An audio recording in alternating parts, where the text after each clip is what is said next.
Hi, I'm Mick Davie, your iFit guide. I hope you're feeling good because we're about to take an amazing walk. While we chat, you can go ahead and start warming up on your machine.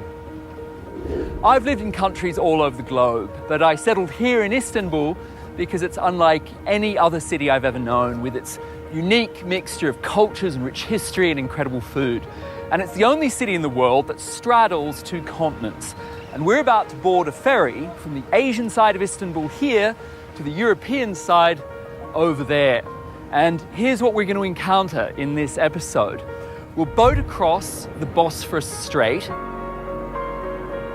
climb through the magnificent Gulhane gardens, enter the Grand Turkish Royal Palace known as Topkapi, which was once the residence of the great Ottoman Sultans for 400 years. It's a good long walk today, so be sure to hydrate and let's get going.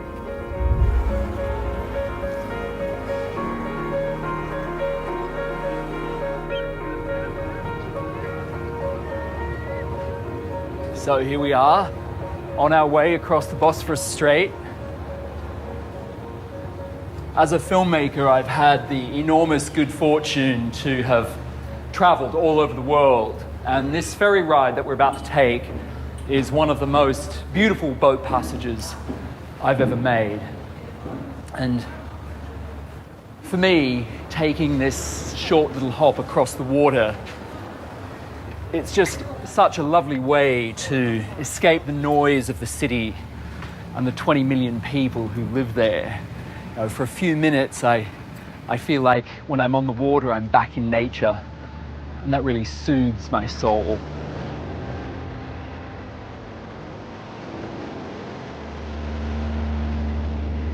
So the Bosphorus Strait has been a witness to centuries of maritime trade, warfare, civilization and modernization.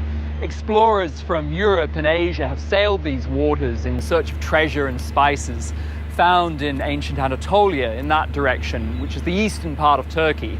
And great conflicts have been fought and won on these waters. In 1453, the Ottomans crossed the Bosphorus to conquer the ancient Roman capital, Constantinople. And we're going to get into lots more juicy detail about that. So if we take a look over in this direction, we get this unique view of ancient structures built during two of the world's greatest empires, the Byzantine and Ottoman. Over there, at the tip of Seraglio Point, we can see the Blue Mosque, the Hagia Sophia, and Topkapi Palace, which pay tribute to the great emperors and sultans that had each commissioned and built. Now, for 16th and 17th century sailors traversing the Bosphorus, these newly constructed Ottoman giants staring down at them must have invoked fear and awe. They were the biggest and most impressive structures on Earth at that time. And we're about to head into the heart of that historic district.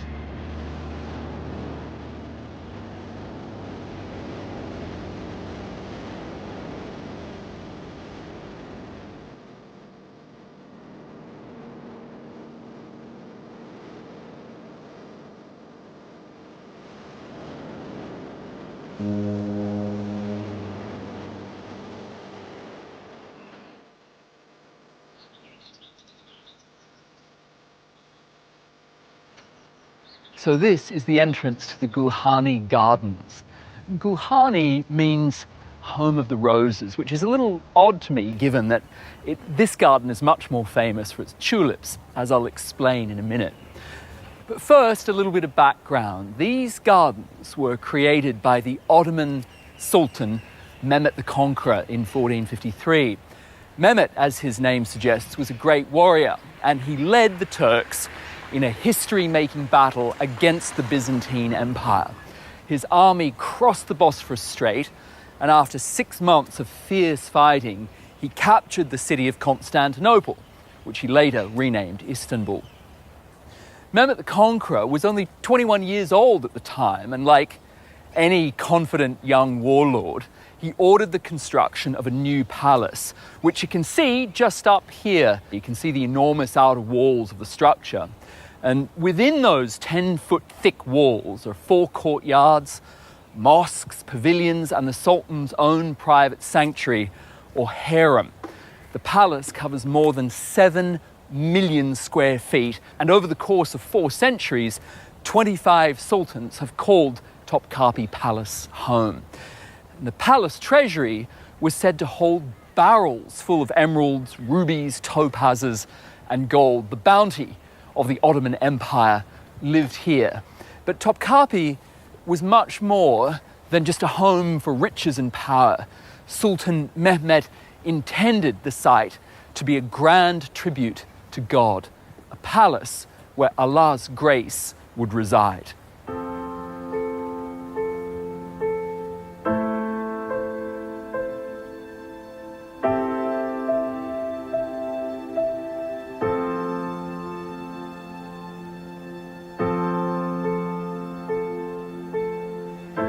Interestingly, being Sultan of the Ottoman Empire was not considered a real job.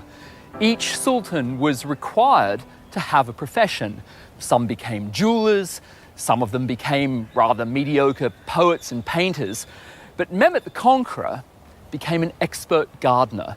He would experiment with hybridizing different flowers, and he dedicated this land that we're walking through to the art of gardening and agriculture. Much of the land here was given over to the cultivation of food to feed the huge numbers of people who lived in the palace. Over 400 women lived in the Sultan's private residence, and the palace school had more than 100 students. And the palace itself was guarded by 4,000 janissaries, or elite soldiers, whose job it was to keep the Sultan and his family safe. And of course, all of those people had to be fed. At various times, there were up to 4,000 gardeners working here, tending orchards and fields of wheat. Cracked wheat, or bulgur as it's known today, was the staple diet of low-ranking residents of the palace. Rice was also grown here, but it was a delicacy, and it was only served to the Sultan. And for sultans with a little bit of a sweet tooth, sugar was imported all the way from Damascus in Syria. Now we're going up a little incline here, so you're going to feel your machine start to kick up, get your heart rate going, get those legs pumping. But getting back to Mehmet the Conqueror, there's a gory story that I like to tell. Once when Mehmet was walking through this garden, he noticed that a cucumber was missing from his prized vegetable patch, and he flew into a rage and ordered that the stomachs of 12 gardeners be sliced open with a sword and their guts pulled out so that the cucumber remains could be found and the culprit identified.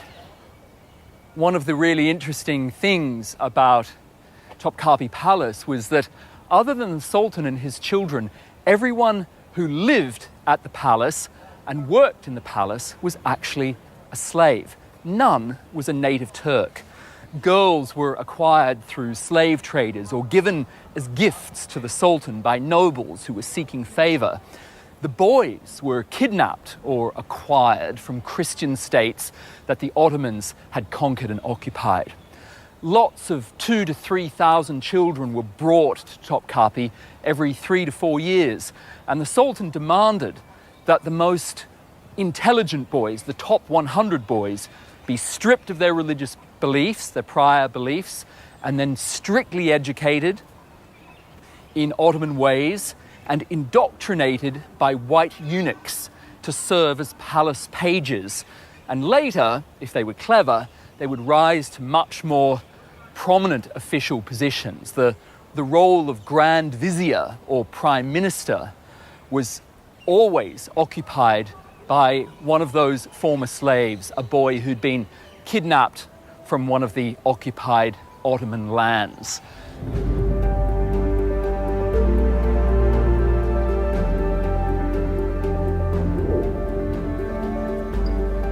So check out this incredible view up here. This is the famed Hagia Sophia, one of the most magnificent buildings in the world, and we've got an entire walk dedicated to this building, so be sure to check that one out.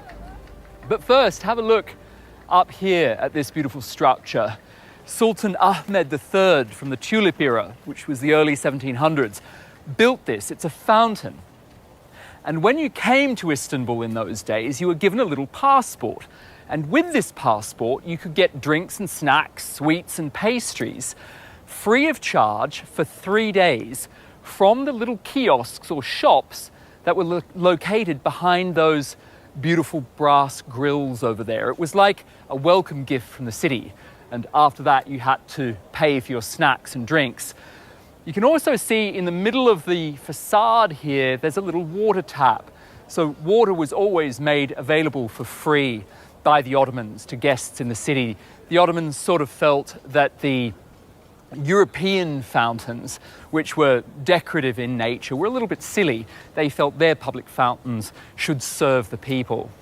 And up here, we've got the main gate of Topkapi Palace. Every gate in the palace represents a different continent, and this gate represents Asia. It has a very Central Asian architectural style. And only the Sultan was allowed to pass through this gate on horseback. And being a mere peasant, I'll be going in on foot.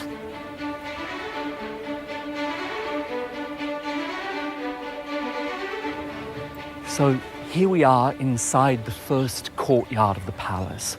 And entering Topkapi Palace centuries ago meant engaging with a city of mutes.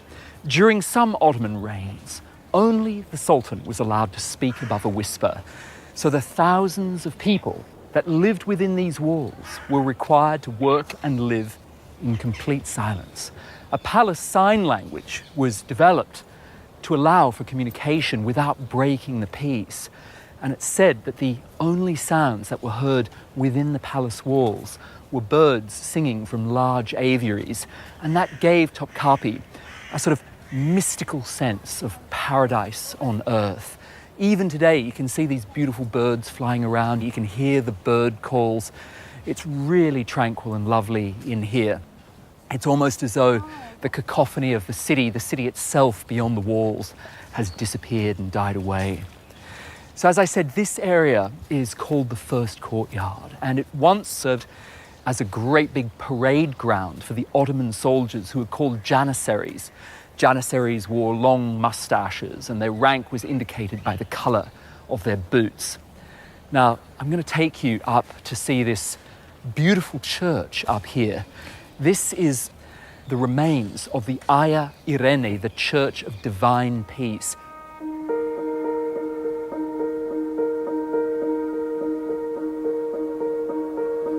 So this church was built by the Roman Emperor Justinian.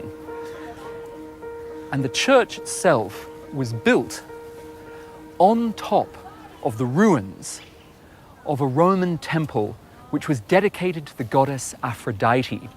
Women were said to leave their belts at the door of the temple to appeal to God for the gift of a newborn child. And when the church was built on top of the Roman temple, it's believed to have very strong powers to induce fertility in women who want a child.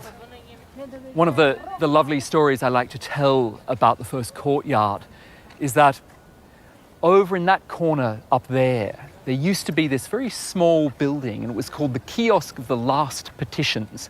And here, Ottoman citizens, absolutely anybody, was allowed to enter the palace grounds and request help from the Sultan, to ask the Sultan to personally intervene in any of the problems that they had in their lives. So if they felt that they had in some way been wronged by a merchant, if they were in trouble with the law and felt like the law, if justice wasn't serving them properly, they were able to meet with the Sultan's representatives here, explain their problems to him, and the Sultan's emissaries would relay those requests to the Sultan, and he would personally intervene on behalf of the citizens.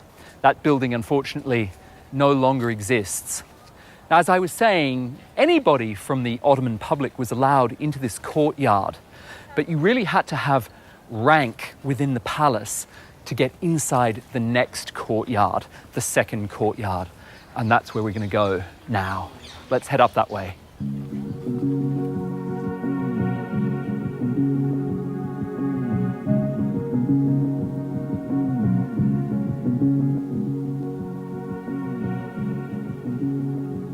So here we are, we're approaching the second gate, the gate that leads us into the inner courtyard of the palace. And as I mentioned earlier, each gate in the palace represents a different continent. And this gate represents the continent of Europe because it has the look of a Swiss fairy tale castle or maybe something out of Disneyland. So let's head inside.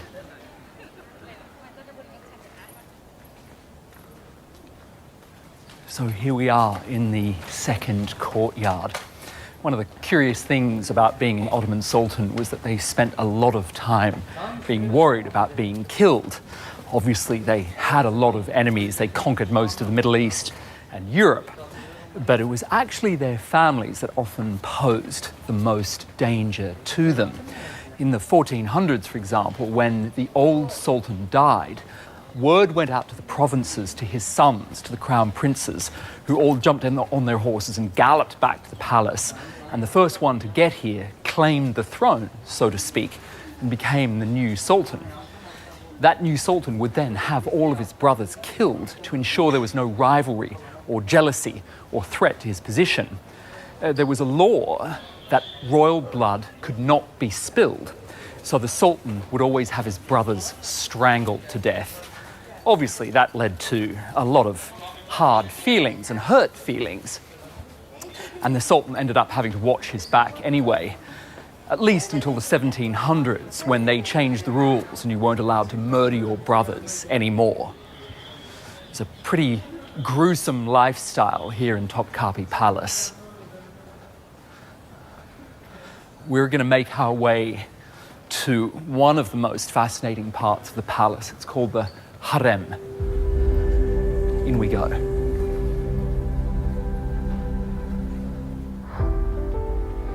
So this is one of the most fascinating parts of the palace, the harem. Now there's lots of different theories and ideas about what sorts of saucy escapades went on in here.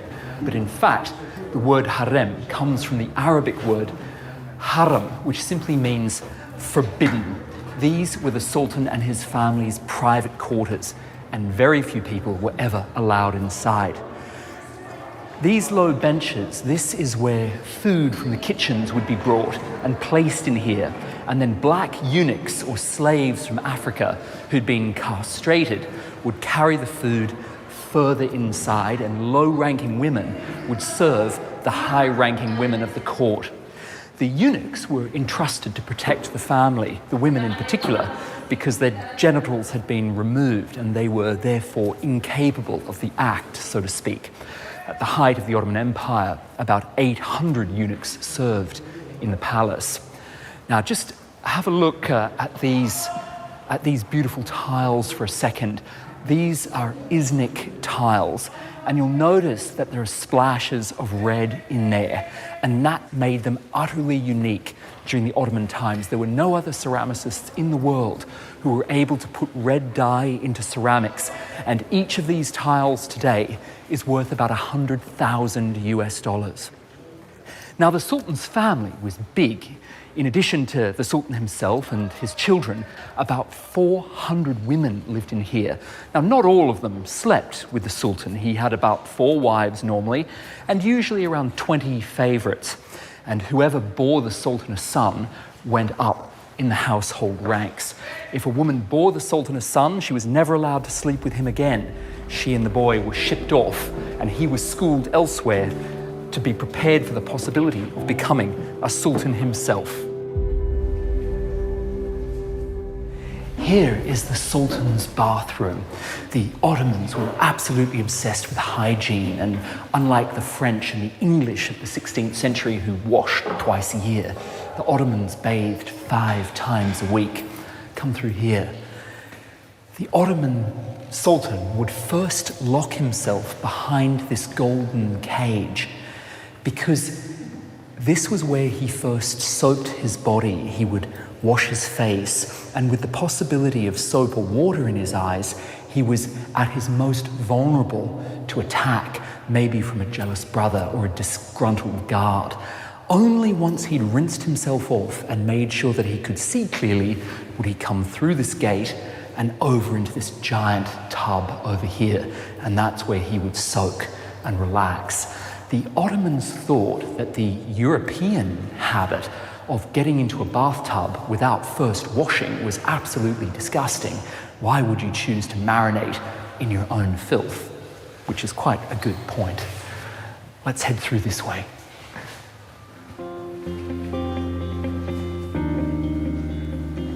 So as we know, life in the palace could be quite brutal, but there are beautiful stories too. There was a young woman worker whose job was to clean the bath of the Sultan. And by law, she had no right to ever be seen by the Sultan. It was completely forbidden for such a low-ranking woman to be seen. And one day, she saw the Sultan from a distance across the harem, and she immediately found herself attracted to him. And she wrote with her finger on the mirror, in the steam of the bathroom mirror, "What if one likes you?" And later that day, when the Sultan took his bath and the room steamed up, he saw her words and was intrigued, and he wrote, "Declare yourself," on the mirror in the steam. When the servant girl saw this, she became afraid because she knew it was forbidden. So then she wrote, "What if one is scared?" And he wrote back, "Don't be." And so they met and fell in love, and he built for her a little fountain in the garden. It's beautiful tile work everywhere, it's just amazing. Here we go. So this was one of the larger bedrooms in the palace. You can see these two enormous frames for 4-poster beds, one here and one over there.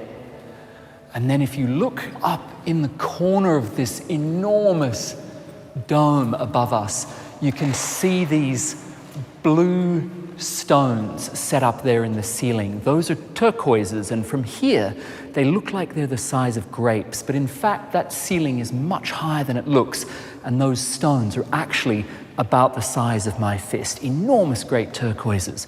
And you'll see over here, running water, a sort of fountain or sink. Now, all of the significant rooms in the harem had water. Of course, having running water is a tremendous convenience, but it was also a great way to plot out palace intrigues, because if you talk beside running water, people can hear you speak, but they can't decipher what you're saying. So it was a great way to hide your conversation. And of course, the Ottoman palace was all about intrigue and cunning, betrayal, and strategically moving your way up through the ranks to get close to the Sultan so he could bestow his favors upon you.